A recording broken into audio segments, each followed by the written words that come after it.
Hello guys, welcome back with our new video. In this video I'm going to show you how to split screen on iPhone. So guys, if you want to use many apps at a time on your iPhone and want to split screen all of these apps, then I'll help you how to get this.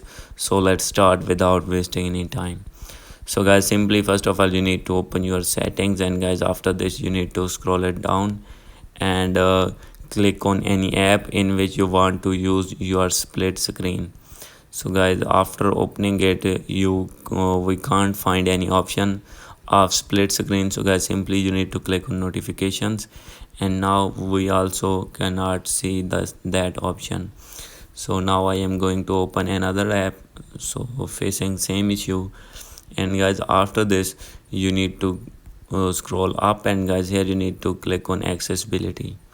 And guys after this we can see here the option of split screen. So guys you can see here spoken content and switch control. So guys see there. So we can see that we can't find any option. So guys it means split screen is not working on iPhone. So guys it works only on Android phone and not working on iPhone. So guys, hope you like this video. If you like this video, please do subscribe, comment and share. Thank you.